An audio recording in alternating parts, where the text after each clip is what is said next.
Okay, അപ്പോൾ ഇനി നമ്മൾ ഡിസ്കസ് ചെയ്യാൻ പോകുന്നത് ആപ്ലിക്കേഷൻ നമ്പർ 3 ആണ്. ആപ്ലിക്കേഷൻ നമ്പർ 3 എന്ന് പറയുമ്പോൾ നമ്മൾ ഓൾറെഡി ആപ്ലിക്കേഷൻ 1 and 2 ഒക്കെ ഡിസ്കസ് ചെയ്തിട്ടുണ്ട്. ആപ്ലിക്കേഷൻ 1-ൽ നമ്മളൊരു സ്പെരിക്കൽ ഷെല്ല് അതിൻ്റെ തൊട്ടടുത്ത് അല്ലെങ്കിൽ അതിൻ്റെ സർഫസിൽ അല്ലെങ്കിൽ അതിൻ്റെ അകത്ത് ഇലക്ട്രിക് ഫീൽഡ് കാണാനുള്ള എക്സ്പ്രഷൻ ആയിരുന്നു നമ്മളവിടെ കണ്ടുപിടിച്ചത്. പിന്നീട് നമ്മുടെ ഒരു ലൈൻ ചാർജ് അല്ലേ, ഒരു ലീനിയർ ചാർജ്, ഒരു ലൈൻ ചാർജ് ഡിസ്ട്രിബ്യൂഷൻ ആണെങ്കിൽ അതിൻ്റെ തൊട്ടടുത്തൊരു പോയിന്റിൽ ഇലക്ട്രിക് ഫീൽഡ് കാണാനുള്ള എക്സ്പ്രഷൻ കണ്ടുപിടിച്ചു. അത് ആപ്ലിക്കേഷൻ നമ്പർ 2 ആയിരുന്നു. And this is application number 3. ഇവിടെ നമ്മൾ കണ്ടുപിടിക്കാൻ പോകുന്നത് നമ്മുടെ കയ്യിലൊരു പ്ലെയിൻ ഷീറ്റ് ഉണ്ട്. This is actually infinitely large plain ഷീറ്റാണ്. ഓക്കെ, ഇത് വളരെ വലിയ ഒരു പ്ലെയിൻ ഷീറ്റാണ്. അതിൻ്റെ സർഫസിൽ യൂണിഫോമായിട്ട് ചാർജ് ഡിസ്ട്രിബ്യൂട്ട് ചെയ്തിട്ടുണ്ട്. അപ്പോൾ അതിൻ്റെ ഏത് പോയിന്റിലെടുത്താലും അവിടുത്തെ സർഫസ് ചാർജ് ഡെൻസിറ്റി സെയിം ആണ്. അപ്പോൾ ഇതിൻ്റെ സർഫസ് ചാർജ് ഡെൻസിറ്റി നമ്മൾ സിഗ്മ എന്ന് റെപ്രസെൻറ്റ് ചെയ്തിട്ടുണ്ട്, സർഫസാണ്. ഇനി ഇവിടെ നമ്മൾ മനസ്സിലാക്കുന്ന മറ്റൊരു കാര്യം, ഇതാണ് നമ്മുടെ പ്ലെയിൻ ഷീറ്റ് എന്ന് പറയുന്നത്. ഞാനിവിടെ ഒരു സിലിണ്ടർ വരച്ചിട്ടുണ്ട്. ഇത് നിങ്ങൾ ആദ്യം അതവിടെ ഇല്ലയെന്ന് വിചാരിക്കുക. നമ്മുടെ കയ്യിൽ ഒരു പ്ലെയിൻ ഷീറ്റ് മാത്രമേ ഉള്ളൂ. അപ്പോൾ ഈ പ്ലെയിൻ ഷീറ്റിലെ എല്ലാ ഭാഗത്തും ചാർജ് ഈക്വലായിട്ട് ഡിസ്ട്രിബ്യൂട്ട് ചെയ്ത് കിടക്കുകയാണ്. അപ്പോൾ ഞാനിതിൻ്റെ ഏതെങ്കിലും ഒരു ചെറിയ ഭാഗം എടുക്കുക. ഓക്കെ, ആ ചെറിയ ഭാഗം എടുത്തിട്ട് അവിടുത്തെ ചാർജിനെ ആ ചെറിയ ഭാഗത്തിൻ്റെ ഏരിയ കൊണ്ട് ഡിവൈഡ് ചെയ്താൽ കിട്ടുന്നതാണ് അവിടുത്തെ സർഫസ് ചാർജ് ഡെൻസിറ്റി. അപ്പോൾ ഈ ഒരു ഷീറ്റിൽ ഏത് ഭാഗത്ത് നിങ്ങൾ ഒരു ഏരിയ കണക്കാക്കിയിട്ട് അവിടുത്തെ ചാർജിനെ ആ ഏരിയ കൊണ്ട് ഡിവൈഡ് ചെയ്താൽ കിട്ടുന്ന നമ്പർ എല്ലാ ഭാഗത്തും സെയിമാണ്. അതാണ് നമ്മുടെ സർഫസ് ചാർജ് ഡെൻസിറ്റി എന്ന് പറയുന്നത്. ഇനി ഇവിടെ ഞാൻ ഈ ഒരു ഷീറ്റ് ഉണ്ടല്ലോ, ഇപ്പോൾ ഫോർ എക്സാമ്പിൾ ഇതാണ് നമ്മുടെ ഷീറ്റ് എന്ന് വിചാരിക്കുക. അപ്പോൾ ഈ ഷീറ്റിൽ നിന്ന് കുറച്ച് അകലെയായിട്ട് ഒരു പോയിന്റ് പി ഉണ്ട്. ആ പോയിന്റ് പിയിൽ ഇലക്ട്രിക് ഫീൽഡ് കാണാനുള്ള എക്സ്പ്രഷനാണ് നമ്മൾ കണ്ടുപിടിക്കാൻ പോകുന്നത്. അപ്പോൾ ഞാൻ എന്ത് ചെയ്യുന്നത്, ആ പോയിന്റ് പി അതിൽ ഇലക്ട്രിക് ഫീൽഡ് കാണാനുള്ള എക്സ്പ്രഷൻ കണ്ടുപിടിക്കാൻ നമ്മൾ ചെയ്യേണ്ട ആദ്യത്തെ സ്റ്റെപ്പ് ഗോഷ്യൻ സർഫസ് കൺസിഡർ ചെയ്യണം. അപ്പോൾ ഞാനിവിടെ കൺസിഡർ ചെയ്യുന്ന ഗോഷ്യൻ സർഫസ് ഒരു സിലിണ്ടറിക്കൽ ഷേപ്പിലുള്ള ഗോഷ്യൻ സർഫസാണ്. ആ ഗോഷ്യൻ സർഫസ് ആക്ച്വലി ഒരു സിലിണ്ടർ ഈ ഒരു ഷീറ്റിലൂടെ ഇങ്ങനെ വന്നിട്ട് ഈ ഷീറ്റിനെ തുളച്ച് കയറിയിട്ട് ഇപ്പുറത്തൂടെ പാസ് ചെയ്യുന്നുണ്ട്. അപ്പോൾ ഇപ്പുറത്തേക്കും അതേപോലെ ഇപ്പുറത്തേക്കും ഒരേ നീളത്തിലുള്ള ഒരു സിലിണ്ടറിക്കൽ ഗോഷ്യൻ സർഫസാണ് ഞാൻ കൺസിഡർ ചെയ്യുന്നത്. അപ്പോൾ എൻ്റെ ഈ ഒരു ഷീറ്റിൻ്റെ തൊട്ടിപ്പുറത്തൊരു പോയിന്റ് പി ഉണ്ടെന്ന് പറഞ്ഞിരുന്നു. ആ പോയിന്റ് പി ആ ഗോഷ്യൻ സർഫസിൻ്റെ ഉള്ളിലാണ്. അപ്പോൾ നമ്മുടെ കൺസിഡർ ചെയ്യുന്ന ആ പോയിന്റ് പി ഇവിടുത്തെ ഈ ഒരു സിലിണ്ടറിക്കൽ ഗോഷ്യൻ സർഫസിൻ്റെ ഉള്ളിൽ വരുന്ന രീതിയിലാണ് ഞാനിവിടെ ഒരു ഗോഷ്യൻ സർഫസ് കൺസിഡർ ചെയ്തത്. ഇനി ഈ ഗോഷ്യൻ സർഫസ് ഇതൊരു സിലിണ്ടർ ആയതുകൊണ്ട് നിങ്ങൾക്കറിയാം, ഇപ്പോൾ ഒരു സിലിണ്ടർ ആണെങ്കിൽ ഇപ്പോൾ നമുക്കറിയാം അതിനൊരു കർവ്ഡ് ഷേപ്പ് ഉണ്ടാവും, ഒരു എൻഡ് ഫേസ്, 2 എൻഡ് ഫേസും ഉണ്ടാവും. അപ്പോൾ ഇതാണ് എൻഡ് ഫേസ്. ഇവിടുത്തെ ഏരിയ എന്ന് പറയുന്നത് ക്യാപിറ്റൽ എ ആണ്. അപ്പോൾ ഇതേ എൻഡ് ഫേസ് ആണ് ഇവിടെയും വരിക. ഇതാണ് നമ്മുടെ ഷീറ്റിനെ തുളച്ച് കയറുന്ന ഭാഗം, അവിടെയും ക്യാപിറ്റൽ എ ആണ്, ഇവിടെ എൻഡ് ഫേസ് ക്യാപിറ്റൽ എ ആണ്. ഇനി നമ്മുടെ പോയിന്റ് പി ഇവിടെ ഉണ്ട്, അത് ഷീറ്റിൽ നിന്ന് കുറച്ച് ദൂരം അകലെയാണ് പോയിന്റ് പി. ഇനി ഞാൻ അതിലേക്കുള്ള ഡിസ്റ്റൻസ് ഒന്നും ഞാൻ മാർക്ക് ചെയ്തിട്ടില്ല, ബിക്കോസ് ഈ ഒരു ഷീറ്റിൻ്റെ തൊട്ടടുത്ത് ഏത് പോയിന്റ് എടുത്താലും അവിടെ ഇലക്ട്രിക് ഫീൽഡ് ഇൻറ്റൻസിറ്റി കാണാനുള്ള എക്സ്പ്രഷൻ സെയിം ആണ്, ഒരുപോലെയാണ്. അപ്പോൾ അതുകൊണ്ട് ഞാൻ പ്രത്യേകിച്ച് അതൊന്നും മാർക്ക് ചെയ്തിട്ടില്ല. ഇനി നമ്മൾ മനസ്സിലാക്കേണ്ട ഒരു കാര്യം, ഇതൊരു ഷീറ്റാണ്. അപ്പോൾ സ്വാഭാവികമായിട്ടും ഷീറ്റിൽ നിന്ന് ഇത് പോസിറ്റീവ് ചാർജാണ് ഇവിടെ കൊടുത്തിട്ടുള്ളത്. അപ്പോൾ പോസിറ്റീവിൽ നിന്ന് പുറത്തേക്കാണ് ഇലക്ട്രിക് ഫീൽഡ് ഉണ്ടാവുക. അപ്പോൾ ഈ ഒരു ഷീറ്റിന് പെർപെൻഡിക്കുലറായിട്ട് ഇങ്ങനെയാണ് ഇലക്ട്രിക് ഫീൽഡ് പാസ് ചെയ്യുന്നത്. അപ്പോൾ അതാണ് ഞാനിവിടെ കൊടുത്തിട്ടുള്ളത്. ഇനി ഇവിടെ സിലിണ്ടർ ഇങ്ങനെയാണ് കിടക്കുന്നത് അല്ലേ. അപ്പോൾ സ്വാഭാവികമായിട്ടും ഈ ഒരു എൻഡ് ഫേസ് ഉണ്ട്. ഇവിടുത്തെ സർഫസിൽ അവിടുത്തെ ഏരിയ വെക്ടർ മാർക്ക് ചെയ്യുമ്പോൾ സർഫസ് ഇങ്ങനെയാണല്ലോ. അപ്പോൾ ആ സർഫസിന് പെർപെൻഡിക്കുലറായിട്ട് ഇങ്ങനെയാണ് ഏരിയ വെക്ടർ വരിക. ഇനി ഈ ഒരു കർവ്ഡ് സർഫസ് എടുക്കുകയാണെങ്കിൽ ഇവിടുത്തെ സർഫസിന് പെർപെൻഡിക്കുലറായിട്ട് ഇങ്ങനെയാണ് ഏരിയ വെക്ടർ വരിക. ഇപ്പോൾ ഈ ഭാഗമാണെങ്കിൽ ഇങ്ങനെ വരും, ഇപ്പോൾ താഴേക്കാണെങ്കിൽ ഇങ്ങനെ വരും. അപ്പോൾ ഞാൻ ഇത് കൺസിഡർ ചെയ്യുമ്പോൾ ഇപ്പോൾ നിങ്ങൾക്കറിയാം, പി ഭാഗത്താണെങ്കിൽ അതായത് ഇതിൻ്റെ എൻഡ് ഫേസിലാണെങ്കിൽ അവിടെ ഈ ഏരിയ വെക്ടറും അതേപോലെ ഇതിൽ നിന്ന് പുറത്തേക്ക് പോകുന്ന ഇലക്ട്രിക് ഫീൽഡും ഒരേ ഡയറക്ഷനാണ്. പക്ഷേ ഇതിൻ്റെ കർവ്ഡ് സർഫസിൽ ഏത് ഭാഗത്തെടുത്താലും ഇലക്ട്രിക് ഫീൽഡ്, ഇപ്പോൾ ഷീറ്റ് ഇങ്ങനെയാണെങ്കിൽ ഇലക്ട്രിക് ഫീൽഡ് ഈ ഭാഗത്തേക്കാണ്. പക്ഷേ കർവ്ഡ് സർഫസ് ഏത് ഭാഗത്തേക്ക് എടുത്താലും ഇലക്ട്രിക് ഫീൽഡും ഏരിയ വെക്ടറും പെർപെൻഡിക്കുലറാണ്. ഓക്കെ, അപ്പോൾ ആ ഒരു കോൺസെപ്റ്റ് നിങ്ങളുടെ മനസ്സിൽ വേണം. ഇനി ഞാൻ ഈ ഒരു ഗോഷ്യൻ സർഫസ് സിലിണ്ടർ ഷേപ്പിലാണെന്ന് പറഞ്ഞു. അത് ഈ ഒരു ഷീറ്റിലൂടെ കടന്നു പോകുന്ന ഭാഗത്ത് ആ ഒരു ഏരിയ എ ആണ്. അപ്പോൾ ഞാൻ നമ്മുടെ പോയിന്റ് പി ഉണ്ടല്ലോ, നമ്മുടെ പോയിന്റ് പി അതിലെ എക്സ്പ്രഷൻ കണ്ടുപിടിക്കാൻ നമ്മൾ പോയിന്റ് പി ഉൾക്കൊള്ളുന്ന രീതിയിലൊരു ഗോഷ്യൻ സർഫസ് വരച്ചു. ആ ഗോഷ്യൻ സർഫസിൽ ഉള്ളിൽ ഉൾക്കൊള്ളുന്നത് ഈ ഒരു ചെറിയ ഭാഗം മാത്രമാണ്, ഷീറ്റിൻ്റെ ഈ ഒരു ചെറിയ ഭാഗം മാത്രം. അവിടുത്തെ ചാർജാണ് ക്യൂ. ആ ക്യൂവിനെ ആ ഭാഗത്തിൻ്റെ ഏരിയ കൊണ്ട് ഞാൻ ഡിവൈഡ് ചെയ്തു. So Q divided by area, so that is called surface charge density. So surface charge density into A എന്ന് കൊടുത്തു. ഓക്കെ, എ അങ്ങോട്ട് വന്നതാണ്. അപ്പോൾ ഈ ഭാഗത്ത് ചാർജ് കിട്ടി ക്യൂ.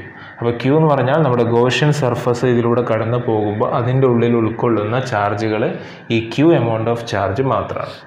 ഇനി നമ്മുടെ ഫ്ലക്സ് കാണാനുള്ള ഇക്വേഷൻ എഴുതി. Flux equal to closed integral vector E dot vector D S. അപ്പോൾ ഞാൻ ഈ ക്ലോസ്ഡ് ഇൻ്റഗ്രൽ എന്ന് പറയുന്നത് നമ്മുടെ ഗോഷ്യൻ സർഫസ് കംപ്ലീറ്റ് അതിൻ്റെ എല്ലാ ഭാഗത്തുമാണ് നമ്മൾ ഡിസ്കസ് ചെയ്യുന്നത്. ഇനി ഇപ്പോൾ ഈ ഗോഷ്യൻ സർഫസ് സിലിണ്ടർ ആയതുകൊണ്ട് ഇതിന് രണ്ട് ഭാഗമുണ്ട്, എൻഡ് ഫേസും ഉണ്ട്, കർവ്ഡ് സർഫസും ഉണ്ട്. അപ്പോൾ ഞാൻ അങ്ങനെ രണ്ടും വേറെ വേറെ ആയിട്ട് എഴുതി. കർവ്ഡ് സർഫസ് ഒന്നേ ഉള്ളൂ, 2 ഇൻറ്റു എൻഡ് ഫേസ് 2 ഉണ്ട്. അപ്പോൾ ഇങ്ങനെ സെപ്പറേറ്റ് എഴുതി. അപ്പോൾ ഇത് രണ്ടും കൂടെ കൂടി ചേർന്നാൽ ടോട്ടലായിട്ട് വരും. അപ്പോൾ ഇതാണ് ടോട്ടൽ റെപ്രസെൻ്റ് ചെയ്യുന്നത്. അതിനിങ്ങനെ സെപ്പറേറ്റ് ചെയ്ത് എഴുതിയാൽ പിന്നെ ഇവിടെ ഈ ക്ലോസ്ഡ് ഇൻ്റഗ്രേഷൻ കൊടുക്കേണ്ട, നോർമൽ ഇൻ്റഗ്രേഷൻ ചെയ്താൽ മതി. ഇനി ഇവിടെ കർവ്ഡ് സർഫസിൽ ശ്രദ്ധിക്കുക, ഇതാണ് കർവ്ഡ് സർഫസ്. അവിടെ ഏരിയ വെക്ടറും ഇലക്ട്രിക് ഫീൽഡും പെർപെൻഡിക്കുലർ ആണ്. അപ്പോൾ ഇ ഡോട്ട് ഡി എസ് എന്നുള്ളത് ഇ ഡി എസ് കോസ് 90 എന്ന് വരും. നിങ്ങൾക്കറിയാം കോസ് 90 എത്രയാണ്? കോസ് 90 ഈക്വൽ ടു ഈ കോസ് 90 ഈക്വൽ ടു 0 ആണ്. ഇനി ഇവിടെ 2 ഇൻറ്റു എൻഡ് ഫേസ് ആണ്. എൻഡ് ഫേസിലെ ഏരിയ വെക്ടറും ഇലക്ട്രിക് ഫീൽഡും ഒരേ ഡയറക്ഷനാണ്. So 2 into E D S cos 0 എന്ന് വരും. കോസ് 0 ഈക്വൽ ടു എത്രയാണ്? കോസ് 0 ഈക്വൽ ടു 1 ആണ്. അപ്പോൾ നമുക്ക് ഏത് മാത്രമാണ് ബാക്കി വരുന്നത്? ഇതാ ഇവിടെ 2 ഇൻറ്റു 2 എന്ന് ഞാൻ പുറത്തേക്ക് എടുത്തു, ഇൻ്റഗ്രൽ ഡി എസ് വന്നു.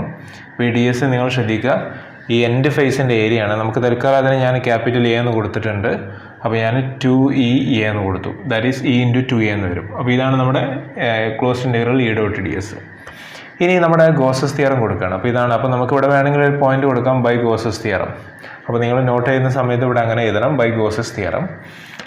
Integral closed integral E dot D S equal to Q by epsilon 0. അപ്പോൾ ഈ closed integral E dot D S ആണ് നമ്മളിവിടെ കണ്ടുപിടിച്ചത്. ലാസ്റ്റ് ഇ ഇൻറ്റു 2a എന്ന് വരും. So E into 2a equal to, ഇത് ചാർജാണ് ക്യൂ, നമ്മുടെ ഗോഷ്യൻ സർഫസിന് ഉള്ളിൽ വരുന്ന ചാർജ്. അത് നമ്മൾ കണ്ടുപിടിച്ചപ്പോൾ സിഗ്മ ഇൻറ്റു എ എന്നാണ്. So sigma into A divided by epsilon 0. അപ്പോൾ രണ്ട് ഭാഗത്തും ക്യാപിറ്റൽ എ ക്യാൻസൽ ചെയ്ത് പോയി. ഈ രണ്ട് ഞാൻ നേരെ താഴെ കൊണ്ടുപോയി. അപ്പോൾ capital E equal to sigma divided by 2 epsilon 0. അപ്പോൾ ഇതാണ് ഒരു ഇൻഫിനിറ്റ്ലി പ്ലെയിൻ ഷീറ്റ്. അതിൻ്റെ സർഫസിൽ ചാർജ് യൂണിഫോം ആയിട്ട് ഡിസ്ട്രിബ്യൂട്ട് ചെയ്തിട്ടുണ്ട്. അങ്ങനെയുള്ള ഒരു ഇൻഫിനിറ്റ്ലി പ്ലെയിൻ ഷീറ്റിൻ്റെ തൊട്ടടുത്തൊരു പോയിന്റ് പിയിൽ ഇലക്ട്രിക് ഫീൽഡ് കണ്ടുപിടിക്കാനുള്ള എക്സ്പ്രഷനാണ് ഇപ്പോൾ നമ്മൾ ഇവിടെ ചെയ്തിട്ടുള്ളത്. അപ്പോൾ ഞാൻ വളരെ ഡീറ്റെയിൽ ആയിട്ട് പറഞ്ഞിട്ടുണ്ട്. ഓക്കെ, അപ്പോൾ ഇനി നമ്മൾ തേർഡ് ആപ്ലിക്കേഷൻ നമ്മൾ ഓൾറെഡി പഠിച്ചു. ഒരു infinitely large plane sheet of surface charge density sigma, അതിൻ്റെ തൊട്ടടുത്തുള്ളൊരു പോയിന്റിൽ അതിൻ്റെ ഇലക്ട്രിക് ഫീൽഡ് കാണാനുള്ള ഒരു എക്സ്പ്രഷൻ നമ്മൾ സിഗ്മ ഡിവൈഡഡ് ബൈ 2 എപ്സിലോൺ 0 എന്നുള്ള ഒരു എക്സ്പ്രഷൻ ഉണ്ടാക്കിയെടുത്തു.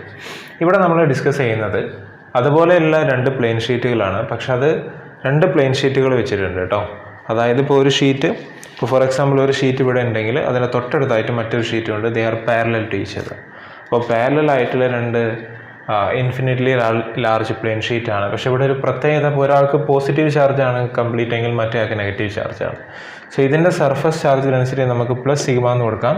ഇതിൻ്റെ സർഫസ് ചാർജ് ഡെൻസിറ്റി നമുക്ക് മൈനസ് സിഗ്മ എന്ന് കൊടുക്കാം. അപ്പോൾ ഇതിൻ്റെ സർഫസ് ചാർജ് ഡെൻസിറ്റികൾ തമ്മിലുള്ള ഒരു ഡിഫറൻസ് എന്ന് പറയുന്നത് ഇത് രണ്ടിൻ്റെയും സ്ട്രെങ്ത് ഈക്വലാണ്. ഇപ്പോൾ ഫോർ എക്സാമ്പിൾ ഇത് രണ്ടും ഇൻഫിനിറ്റ്ലി ലാർജ് പ്ലെയിൻ ഷീറ്റാണ്. അപ്പോൾ ഇവിടെ ഒരു 1000 പോസിറ്റീവ് ചാർജ് ഉണ്ടെങ്കിൽ ഇവിടെ ഒരു 1000 നെഗറ്റീവ് ചാർജ് ഉണ്ട്. അപ്പോൾ രണ്ടുപേരുടെയും ശക്തി ഈക്വലാണ്. Okay, strength ഈക്വലാണ്. അതുകൊണ്ട് നമ്മൾ ഈക്വൽ എന്ന് പറയാൻ കാരണം. പക്ഷേ ഒരാൾ പോസിറ്റീവും ഒരാൾ നെഗറ്റീവ് ആയതുകൊണ്ട് they are opposite. So equal and opposite charge densities ആണ്. ഇനി നമ്മളിവിടെ ഡിസ്കസ് ചെയ്യേണ്ടത്, ഇപ്പോൾ നമ്മൾ ഈ ചാപ്റ്ററിൻ്റെ തുടക്കത്തിലൊക്കെ നൾ പോയിന്റ് ഡിസ്കസ് ചെയ്തിട്ടുണ്ട്. അപ്പോൾ നൾ പോയിന്റ് എന്ന് പറയുന്നത് ഇലക്ട്രിക് ഫീൽഡ് ആബ്സെൻ്റ് ആയിട്ടുള്ള ഒരു ഭാഗത്താണ് നൾ പോയിന്റ് ക്രിയേറ്റ് ചെയ്യുക. അപ്പോൾ അവിടെ നമ്മൾ നൾ പോയിന്റ് കണ്ടുപിടിച്ചത് എവിടെയാണ് ഇലക്ട്രിക് ഫീൽഡ് ആബ്സെൻ്റ് എന്ന് ചോദിച്ചാൽ, ഇലക്ട്രിക് ഫീൽഡുകൾ ഈക്വൽ ആൻഡ് ഓപ്പോസിറ്റ് ആളുകളെ കൊണ്ടുണ്ടാകുന്ന ഇലക്ട്രിക് ഫീൽഡുകൾ അത് ഓപ്പോസിറ്റ് ഡയറക്ഷനിൽ വരുന്ന ഭാഗത്താണ് നൾ പോയിന്റ് ക്രിയേറ്റ് ചെയ്യുക. അപ്പോൾ നമുക്ക് ഇതിൻ്റെ ഇലക്ട്രിക് ഫീൽഡിൻ്റെ ഡയറക്ഷനൊക്കെ ഒന്ന് വരച്ച് നോക്കാം. അപ്പോൾ ഞാൻ പറഞ്ഞു, ഇത് രണ്ടുപേർക്കും ഇതിൻ്റെ സ്ട്രെങ്ത് അല്ലെങ്കിൽ ശക്തി തുല്യമായതുകൊണ്ട് ഈ ചാർജ് ഷീറ്റുകൾക്കിടയിലും അതിൻ്റെ തൊട്ടടുത്തുമൊക്കെ ഈ രണ്ട് ഷീറ്റുകൾ കൊണ്ടുണ്ടാകുന്ന ഇലക്ട്രിക് ഫീൽഡിൻ്റെ ഒരു സ്ട്രെങ്ത് സെയിം ആയിരിക്കും. പക്ഷേ അതിൻ്റെ ഡയറക്ഷനാണ് ഇനി നമ്മൾ നോക്കേണ്ടത്. ഇപ്പോൾ ഇത് നമുക്ക് ഫസ്റ്റ് ഇതാണ് പ്ലസ് ഷീറ്റ്, ഇത് സെക്കൻഡ് ഷീറ്റാണ്. അപ്പോൾ രണ്ടിൻ്റെയും സ്ട്രെങ്ത് ഒരുപോലെയാണ്, ഡയറക്ഷൻ മാത്രം നോക്കിയാൽ മതി. ഇപ്പോൾ നെഗറ്റീവാണ്. ഇപ്പോൾ നെഗറ്റീവ് ആകുന്ന സമയത്ത് ഇപ്പോൾ നമുക്കറിയാം നെഗറ്റീവ് ആണെങ്കിൽ അതിലേക്ക് വരുന്ന ഇലക്ട്രിക് ഫീൽഡ് എങ്ങനെയാണ്, അതിൽ നിന്ന് പുറത്തേക്കാണോ അതോ അകത്തേക്കാണോ? നെഗറ്റീവ് ആണെങ്കിൽ അതിനകത്തേക്കാണ് ഇലക്ട്രിക് ഫീൽഡ് നമ്മൾ വരയ്ക്കേണ്ടത്. അപ്പോൾ ഇവിടെ നെഗറ്റീവ് ആയതുകൊണ്ട് ഇതിന് ഈ നെഗറ്റീവ് ഷീറ്റാണ് ഒരു കാര്യം കൂടെ മനസ്സിലാക്കണം, ഇതൊരു പോസിറ്റീവ് ഷീറ്റ്, ഇതൊരു നെഗറ്റീവ് ഷീറ്റാണ്. ഇവിടെ ഞാൻ 3 റീജിയൻ കൺസിഡർ ചെയ്യുന്നുണ്ട്. അതായത് ഈ പോസിറ്റീവ് ഷീറ്റിൻ്റെ ഇപ്പുറത്താണെങ്കിൽ റീജിയൻ 1, ഈ 2 ഷീറ്റുകൾക്കിടയിലാണെങ്കിൽ റീജിയൻ 2, ഈ നെഗറ്റീവ് ഷീറ്റിൻ്റെ ഇപ്പുറത്താണെങ്കിൽ റീജിയൻ 3. അപ്പോൾ ഞാൻ ആദ്യം റീജിയൻ 3 ചെക്ക് ചെയ്യുന്നു. ഇതൊരു നെഗറ്റീവ് ഷീറ്റാണ്. അപ്പോൾ നെഗറ്റീവ് ഷീറ്റ് ആകുമ്പോൾ ഇങ്ങോട്ടാണ് ഇലക്ട്രിക് ഫീൽഡിൻ്റെ ഡയറക്ഷൻ ഉണ്ടാവുക. അപ്പോൾ ഇതിൻ്റെ ഇടയിലും നെഗറ്റീവ് ഷീറ്റ് ആകുമ്പോൾ നെഗറ്റീവ് ഷീറ്റിലേക്ക് വരുന്ന പോലെയാണ് ഇലക്ട്രിക് ഫീൽഡിൻ്റെ ഡയറക്ഷൻ ഉണ്ടാവുക. ഇനി റീജിയൻ 1 ആയാലും ശരി, ഇവിടുന്ന് നെഗറ്റീവ് ഷീറ്റിലേക്ക് പോകുന്ന പോലെയാണ് ഇലക്ട്രിക് ഫീൽഡിൻ്റെ ഡയറക്ഷൻ നമ്മൾ വരയ്ക്കേണ്ടത്. ഞാൻ എന്ന് മാത്രമേ കൊടുക്കുന്നുള്ളൂ, കാരണം ശക്തി ഒരുപോലെയാണ്. അപ്പോൾ എന്ന് റെപ്രസെൻ്റ് ചെയ്താൽ മതി. ഇനി പോസിറ്റീവ് ഷീറ്റാണ്. ഈ പോസിറ്റീവ് സർഫസ് ആണെങ്കിൽ നിങ്ങൾക്കറിയാം, ഇതിൽ നിന്ന് പുറത്തേക്ക് പോകുന്ന പോലെയാണ് നമ്മുടെ ഇലക്ട്രിക് ഫീൽഡ് ഉണ്ടാവുക. അപ്പോൾ ഞാൻ ഈ റീജിയൻ 3 നോക്കുക. അപ്പോൾ ഇവിടെയാണെങ്കിൽ ഈ പോസിറ്റീവിൽ നിന്ന് പുറത്തേക്ക് പോകുന്ന പോലെയാണ് നമ്മൾ ഷീറ്റ് വരയ്ക്കേണ്ടത്, ഇലക്ട്രിക് ഫീൽഡ് വരയ്ക്കേണ്ടത്. ഇനി റീജിയൻ 1 ആണ്. അപ്പോൾ ഈ ഒരു ഷീറ്റിൻ്റെ ഇപ്പുറത്താണ്. അപ്പോൾ ഇവിടെ ആണെങ്കിൽ ഇതിൽ നിന്ന് പുറത്തേക്കെന്ന് പറയുമ്പോൾ ഇങ്ങോട്ട് പോകുന്ന പോലെയാണ് നമ്മുടെ ഇലക്ട്രിക് ഫീൽഡ് വരയ്ക്കേണ്ടത്.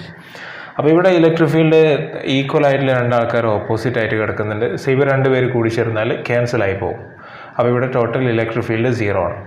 ഇവിടെ അതുപോലെ തന്നെ ഈക്വൽ ആൻഡ് ഓപ്പോസിറ്റ് ആൾക്കാരാണ്. അപ്പോൾ ഇവർ 2 പേര് ആഡ് ചെയ്താൽ ടോട്ടൽ ഇലക്ട്രിക് ഫീൽഡ് 0 ആണ്. അപ്പോൾ റീജിയൻ 1ലും റീജിയൻ 3ലും റീജിയൻ 1 ആൻഡ് 3ൽ ഇലക്ട്രിക് ഫീൽഡ് ഒരാൾ ആണെങ്കിൽ മറ്റേ ആൾ -E ആണ്. -E എന്ന് കൊടുക്കുന്നത് തന്നെ ഡയറക്ഷൻ ഓപ്പോസിറ്റ് ആയതുകൊണ്ടാണ്. സോ 2 പേരും ഈക്വൽ സ്ട്രെങ്ത് ആണ്, ബട്ട് ഓപ്പോസിറ്റ് ഡയറക്ഷൻ ആയതുകൊണ്ട് E + -E = 0 എന്നാണ് വരിക. അപ്പോൾ റീജിയൻ 1ലും റീജിയൻ 3ലും ടോട്ടൽ ഇലക്ട്രിക് ഫീൽഡ് 0 ആണ്. അപ്പോൾ പ്ലസ് മൈനസ് ഇങ്ങനെ 2 ഷീറ്റുകൾ വെച്ചാൽ ആ 2 ഷീറ്റുകളുടെ ഔട്ട്സൈഡ് ഇലക്ട്രിക് ഫീൽഡ് 0 ആണ്. അപ്പോൾ പിന്നെ എക്സിസ്റ്റ് ചെയ്യുന്നത് ആ 2 ഷീറ്റുകളുടെ ഇടയിൽ മാത്രമാണ്. അപ്പോൾ ഈ ഷീറ്റുകൾക്കിടയിൽ ഇലക്ട്രിക് ഫീൽഡിൻ്റെ ഡയറക്ഷൻ ഒരുപോലെയാണ്. അപ്പോൾ നമുക്ക് ഈ 2 ഇലക്ട്രിക് ഫീൽഡുകൾ തമ്മിൽ കൂട്ടിയാൽ ടോട്ടൽ ഇലക്ട്രിക് ഫീൽഡ് കിട്ടും. അപ്പോൾ റീജിയൻ 2ൽ, അപ്പോൾ in between the sheet region 2ൽ ടോട്ടൽ ഇലക്ട്രിക് ഫീൽഡ് എന്ന് പറയുന്നത് E + E എന്നാണ്. അപ്പോൾ നമുക്കറിയാം, ഒരു ഷീറ്റ്, ഒരു ഇൻഫിനിറ്റ്ലി ലാർജ് പ്ലെയിൻ ഷീറ്റ് ഉണ്ടെങ്കിൽ അത് പ്ലസ് ആണെങ്കിലും ശരി മൈനസ് ആണെങ്കിലും ശരി, അതിൻ്റെ തൊട്ടടുത്ത് ഇലക്ട്രിക് ഫീൽഡ് കാണാനുള്ള ഇക്വേഷൻ നമ്മൾ തൊട്ട് മുമ്പ് കണ്ടുപിടിച്ചു, σ/2ε0 എന്നാണ്. അത് പ്ലസ് ചാർജ് ആണോ മൈനസ് ആണോ എന്ന് നമ്മൾ കൺസിഡർ ചെയ്യേണ്ട ആവശ്യമില്ല, കാരണം ഇവിടെ ചാർജ് ഏതാണെന്ന് തന്നിട്ടില്ല. അപ്പോൾ Q അവിടെ ഇല്ല. അപ്പോൾ നമുക്ക് പ്ലസ് ആണോ മൈനസ് ആണോ എന്ന് നോക്കേണ്ട ആവശ്യമില്ല. അപ്പോൾ σ/2ε0 ആണ് ഇലക്ട്രിക് ഫീൽഡ് കാണാനുള്ള ഇക്വേഷൻ. അപ്പോൾ ഈ 2 ഷീറ്റുകൾക്കിടയിൽ ഈ 2 ഇലക്ട്രിക് ഫീൽഡും കാണാനുള്ള ഇക്വേഷൻ അത് തന്നെയാണ്. സോ നമുക്ക് E + E എന്ന് എഴുതാം. ഞാൻ ഇത് 2 കൂടെ ആഡ് ചെയ്തതാണ്. അപ്പോൾ σ/2ε0 തന്നെയാണ് ഇവിടെ കൊടുക്കേണ്ടത്, ഇവിടെ അത് തന്നെ കൊടുക്കേണ്ടത്.